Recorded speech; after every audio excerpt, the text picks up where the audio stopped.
I'm Carol Cohn, and welcome to Purpose 360, the podcast that unlocks the power of purpose to ignite business and social impact. I am so excited about today's conversation with one of America's leading automotive manufacturers, Ford. Joining me is Mary Culler. She is president of Ford Philanthropy, the corporate giving arm of the Ford Motor Company that was rebranded last year for its exciting 75th anniversary. Mary has been with Ford for over 2 decades, playing key roles including serving as chief of staff to Bill Ford and directing state and local government affairs. She has deep experience in public affairs, which has truly helped her to create vibrant new solutions in her role. Today, we're going to talk about approaches to community engagement to win-win ideas and solutions that are co-created through Mary and the company's special sauce. We're going to learn about Ford's transformational $1 billion investment in Michigan's Central Station that has created an innovation, business, and cultural hub at the heart of a 30-acre district in Detroit. Another one of the key solutions to rebuilding that amazing city. We'll also hear about Ford's engagement with their dealer network, and it's vast. So join me for this conversation. You're going to learn so much. It's a delight. It's insightful. Mary is so excited about her role. So let's get started.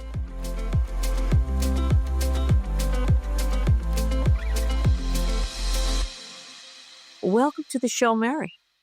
Hi, Carol. So thanks so much for having me this morning or today. I'm thrilled to be here. It's wonderful to have you there. And I want to congratulate you because last year was the 75th anniversary of Ford's commitment to philanthropy. And you did a rebranding, so we'll talk a little bit about that. But this is a deep and rich history for a company that so many people think, oh yeah, it's the Ford Foundation. No, this is not the Ford Foundation, listeners. This is something very different. So why don't we start out with a little bit more about your background, Mary, and then we're going to talk about Ford Philanthropy and its overarching direction, and then we're going to get into lots of great questions. Well, I really appreciate it. I can't believe, as you know, time sort of flies over the years, but I was very fortunate early on in my career to go to Washington to work for the federal government. And I did work for the Environmental Protection Agency, as you said. And in that capacity, I was fortunate to work on a very innovative team. And we started the National Brownfields Program, which was all about redeveloping, properties that were kind of laying stagnant in communities. And I think that was the beginning of my love for really understanding the power of community-driven programming and the importance of working at a very hyper-local level with people, listening to people, understanding what their needs and wishes are, and really developing programs together. And I love it. So why don't we just start with a higher level, which is last year was your 75th. You rebranded. Let's have our listeners, what do you focus on? And also, why did you rebrand? So we're very fortunate. Our company is 122 years old. We have always been very involved in community. Our founder, Henry Ford, really was one of the first philanthropists in the sense that he, for example, partnered with nonprofits, the American Red Cross. He gave the American Red Cross some of the first vehicles in World War I to go out on the front lines and feed our soldiers, right? And so he was always very steeped in kind of being in the community and doing for community. And so over that time, we have been fortunate. In 75 years ago, Henry Ford II established Ford Philanthropy. Ford Fund at the time. And, we have pretty much stayed true to our values, which is to be in community, as you said, listen to community members, and then develop programming around some core areas. Essential services, we focus a lot on food and health. And we also look, for example, at education. What are the opportunities to move people forward and upward? And then we think about what we do. Our core business is transportation. And when you think about transportation, it's one of the very key ways to get people out of poverty. And so we are really looking now at how does mobility, bringing services to people, ensuring that people can get to the services that they need, is core to our programming. Because in all fairness, it doesn't matter how great the programming is. If people can't access it, then it's really not useful. So that has been our trajectory all along. And we're a global philanthropy. We're in 39 countries. So we're all over the world because Ford is all over the world. And so I'm very proud of the work that Ford Philanthropy has done over the years because it has been co-created with community. And why did you rebrand from Ford Fund to Ford Philanthropy? So I think Ford Fund, when it was first established, it was very focused on the funding. And, over the years, when I first came in, I started to hear that people didn't even understand what Ford Fund was. Is it just a monetary fund? Is it a retirement fund? It sort of didn't meet the needs of what we do because it is so much more in corporate philanthropy than about the money, Carol. And we really felt that it didn't really speak to who we were anymore. And that's why we decided to move from Ford Fund to Ford Philanthropy. I'd just like to compliment you. Ford has invested $2.4 billion in contributions since 1949. And it's extraordinary. And that has been just a huge commitment by the company. The company has never, ever sort of waned in our community donations, even at the toughest time when, during the downturn, when the industry was really struggling. We were one of the only auto companies that stayed in our philanthropic giving at the worst of times. And I think that was really very much because of our purpose-driven values. That's wonderful. So I want to build on the purpose-driven values. Ford recently, they've run an ad called Committed to America. And it says, assembling more vehicles in the U.S. and employs more hourly workers in the country than any other automaker. I mean, that stopped me cold in my tracks when I saw it, and I saw it in the New York Times. I'm just curious what you can share about that ad, how it was put together, the response you've gotten internally first, as well as externally. Well, I think, as a Ford employee, I'm very proud of what we do here in the United States. We have been the largest American manufacturer for years. And, for every one automotive job, we create 14 other jobs, which is staggering. So I think that is something that we're very proud of. And it's not only those jobs that are created, but it's, like I said, the giving back. Because in every one of those communities where those people are working, our employees want to give back. And so recently, for example, we launched a new product in Kentucky. And as part of that launch, we donated, a vehicle to Habitat in the local community. And I remember the employees coming up and saying, well, we're very proud of launching this new product. We're super excited about it, but we're really proud that we're being able to take something we make and give it to the community so it can be used in a really powerful way. So, I think that's just part of the ethos. And that's part of the wonderful thing about having all these employees in this country is that they can also be deployed to help when needed. You are very embedded in the communities where you have facilities. You've got this wonderful video of Stanton. And Stanton is in Western Tennessee. And it's this tiny little, I guess it was an old school and it's run down. Well, I love the Stanton Story. And it starts with the community center kind of philosophy, which is in these plant communities, we do have bricks and mortar community centers. So Stanton is a really wonderful community. It's about 45 minutes outside of Memphis, Tennessee, very rural, as you said.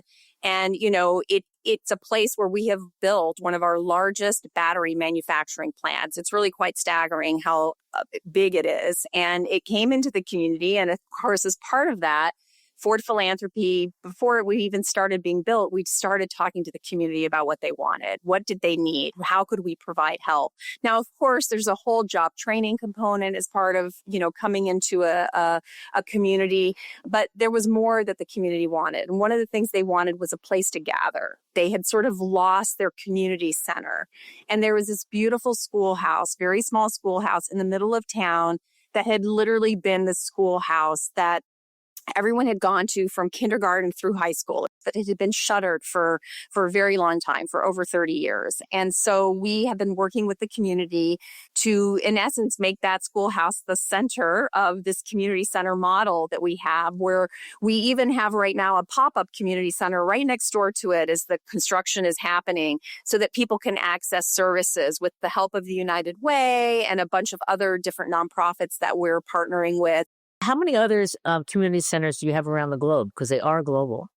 Yeah, so we have one in South Africa, and we have one in Thailand, and we have one in Romania, and then we have some here in the US. We have one in the UK and England. So they're kind of all over. Now, I could not have finished this without chatting with you about Michigan Central Station. So this is when, everyone was trying to sort of do their part to revitalize Detroit, because Detroit's an amazing city. And, we are in Dearborn, which for people, it's about 8 miles from the city, maybe a little less. And so we wanted to have a presence there. And Bill Ford, who is our chair, also had already done some economic development in the city. And so he wanted to do something. And as time went on, we went from looking at 3-story buildings to Bill's vision of seeing this train station that was originally the train station for the Detroit area that shuttered in 1986. People pilfered it. The roof came off. It was being rained in for 30 years. And it was designed by the same architects who designed Grand Central in New York. So you can think about the grandeur. It's like a beautiful, beautiful train station. And so Bill and Ford invested, in this train station to make it the next sort of phase of innovation in the mobility realm. And so as part of the renovation, which took 6 years, it is now an innovation hub. But the other great thing is it's a resource for the community. And that was always part of the plan, is that he really wanted to give it back to the community in a way that could be utilized. So it's open to the public. There's programming. There's wonderful things happening there. And it's really an iconic building. And you made nearly $1 billion investment in it. You also got state funds because you're a not-for-profit. So I guess Governor Whitmer was about $125 million of funds there. You also got Google to join you. So how did you do that? Well, we started talking to people even before the construction started. And I think Google, saw the kind of opportunity to come into this innovation hub and help us. And they have a really wonderful program with youth there, where we bring youth in and they train them, in their program. And that has been really wonderful to see, the kids that come from all over the city to have this moment with Google to be trained. And then what's wonderful is next to the station, there is a beautiful building that has about 240 startups in it. And so is that the new lab? That's the new lab building. Yes. And I love it. Played so well into your background. Well, I mean, it was great that I had that economic development background. Right. And like we said, that's great. But when I look at Ford Philanthropy, and I've learned a lot. I mean, I wasn't an expert, Carol, as you noted. My background was so diverse. I wasn't a philanthropic expert, and I don't claim to be one today. But what I know for a fact, and you know this, is that you cannot create programs in a vacuum, right? You have to be in the community. And I think that's what's wonderful about this Building Together initiative that we've launched, is that I've been in kind of running the philanthropy about 4 years. And so what I loved was seeing kind of what we could do as Ford Philanthropy alone, and then see where we could bring the power of Ford Motor Company to the table in the right way, right? Because for us, it's really about staying true to our philanthropic roots as a company and bridging things in a way that could really create impact. So, for example, in the disaster relief essential services area, we kept thinking, well, yes, it's great that Ford Philanthropy has these wonderful partners, Feeding America, for example, Red Cross. We also support Team Rubicon and Habitat. Those were partners that we had. But what we could link them with our 3,000 dealerships all across the country? I'd love to hear. Tell me how you did it. Well, and what if we could link our volunteers to really have an impact? So, you know, a few weeks ago, we did launch this initiative where the dealers are rallying around these 4 partners. We're, you know, providing additional resources, but really manpower, volunteers, expertise. Where needed, we'll loan them vehicles in the midst of a disaster. You know, we certainly were tested during the disasters in North Carolina. We currently have this very terrible situation in Texas that's currently underway that's incredibly sad. And so what's wonderful is we have this playbook, this turnkey operation where we can really connect with our dealers, we can connect with our volunteers, we can connect with these partners, and we can say, how can we come together in this moment and into the future and really have the biggest impact? And I want to be clear, our dealers are extraordinarily philanthropic on their own. I mean, they're in these communities, they're very involved. So what we've done, though, is to say, okay, do we want to come together in this way around these issues, essential services and building communities? And, you know, they've been very positive. Very, very powerful that you're linking all of the assets that you can bring to bear, but you're also letting it go in a way, but by inserting the co-creation, you know, with local community members, local not-for-profit. You know, one of the most powerful things is to just let people know, you know, who's out there, what people are doing. And, you know, our nonprofit partners, that's not their sort of everyday thing, right? They're not thinking about, oh my gosh, I need to tell people our story. They're really just getting the work done. I think Team Rubicon is a perfect example of that. We started partnering with them 7 years ago. They weren't well known. And I think over the years, you know, we've been helping kind of get them more visibility because we think they're doing wonderful work, as are all our other partners as part of this initiative. Yeah, we've had Jake Wood in the past on the podcast. They're great. I want to know some of your special sauce about, you had a 40% increase in your volunteerism hours since 2023. How did you do that? Our listeners want to know. Well, I think, first of all, we have access to a lot of employees, right? So that's the good news. The difficult thing is to ensure that you're making it easy for employees, right? So that they understand, you know, what's available to them. And so we put a lot of time and effort for a couple of years. I really have to commend our volunteer organization team to really double down, make the platform super easy, make the opportunity more nimble. We also, because of this partnership with Team Rubicon and then subsequently our Building Together partnership, is we actually extended our volunteer service hours with those partners to 56 hours. That's huge. Wow. So people can actually deploy. So during North Carolina and, you know, some of these other natural disasters, we actually had Ford employees from different locations go to North Carolina, Florida, wherever that disaster was, and help for 5 or so days. And that was not only life-changing for them, but super helpful to the organizations. Now, Building Together, I know on your current social impact report, it's the cover. Is it a branded a subname for the program? Is it a subsection of the work that you do? Well, it's interesting you should say that. So it is a new program. So it will be more highlighted in our report next year. I mean, it's obviously, I think branding is an interesting term. I think it's a rallying cry, right? More than anything. Building together. Let's do it. Right. Absolutely. You have a couple elements, I believe, in Building Together, where one is called Bridging the Transportation Gap. Can you explain what that program is? Yeah, so just in Ford Philanthropy's mission, as I noted earlier, is that we, of course, are interested in moving people forward and upward, and we have our nonprofit partners and our programs. But what we have found over the years is that transportation is one of the key enablers to success. And so the question is, we're not in a position to give away vehicles. Like, that is just not a sustainable program. So then what we do is we try to be innovative around transportation. So we're working, for example, with a wonderful nonprofit called Phoenix Mobility Rising. They're doing a lot of really innovative things in transportation. We've been funding them for a long time. One of the interesting things, we're testing something called a mobility wallet, where we're giving people a wallet of mobility options so that if they're trying to get to a job, a resource, a program, they can use this wallet and figure out their own transportation needs. Because as you know, transportation varies in every single local community. Some cases there are great public transportation, others there does not.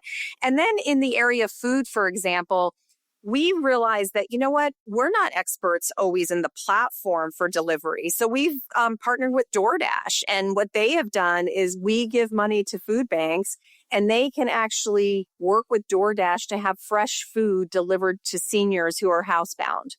And, you know, DoorDash has extra capacity. They already have the platform in existence. Why reinvent that? Also talk about your mobile health, because I think that's another parallel to the bridging the transportation gap.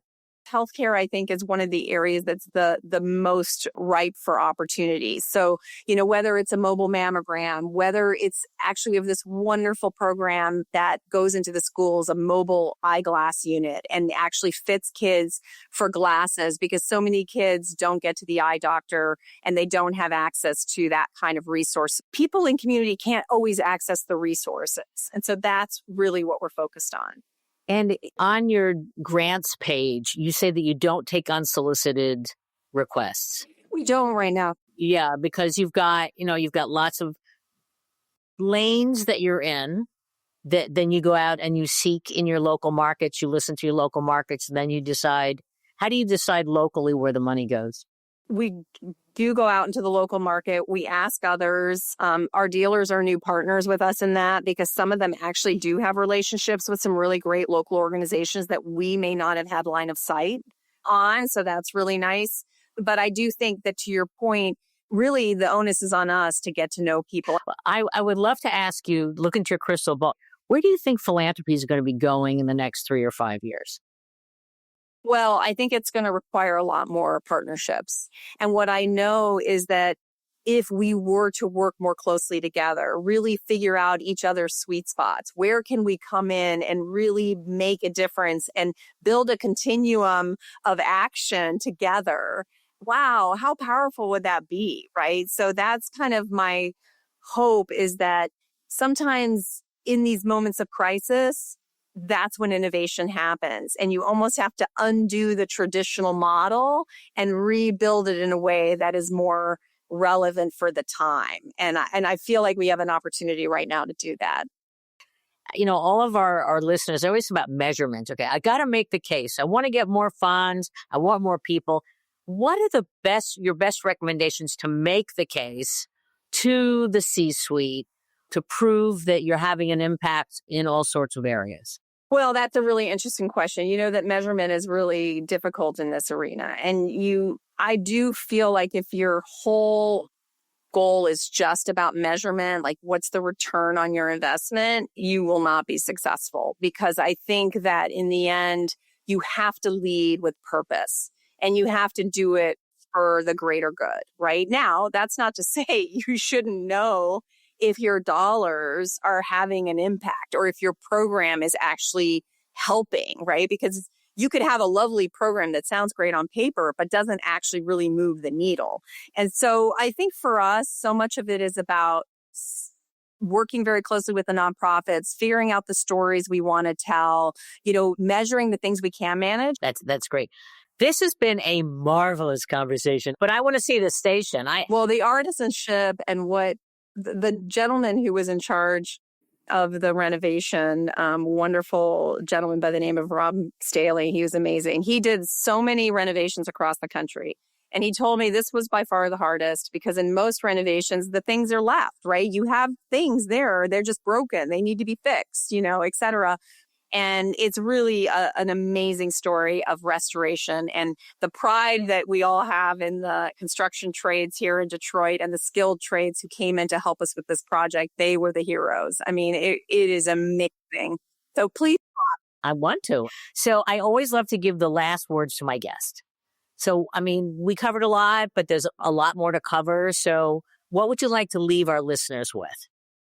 Well, it's no surprise that our nonprofits who really do so much incredible work in the community are really at a crossroads right now. There's just a lot of challenges ahead of them. And I think, for us as supporters, we just need to work together. And so I'd be interested even, Carol, in your input. If there are other corporations that you think are like-minded, if there's ways to connect the dots beyond what we're doing at Ford, I'm all game. We've even talked about hosting a convening here in Detroit at Michigan Central. We can have this conversation more broadly, because I do think the time is now for us all to lead in a way where we really come together and join forces to help communities in most impactful way. So that's what I hope. I love it. Thank you for joining us on Purpose 360. It's great. And when you have something else big, in a year or so, come back, because we always like to have our great guests come back. Well, Carol, you've been really a joy to talk to. And just a reminder, it's never about one person. It's about an entire team. So I'm really fortunate to work for a great company and with a great team. So I want to thank them for all their hard work. But thanks, Carol. It's been really fun.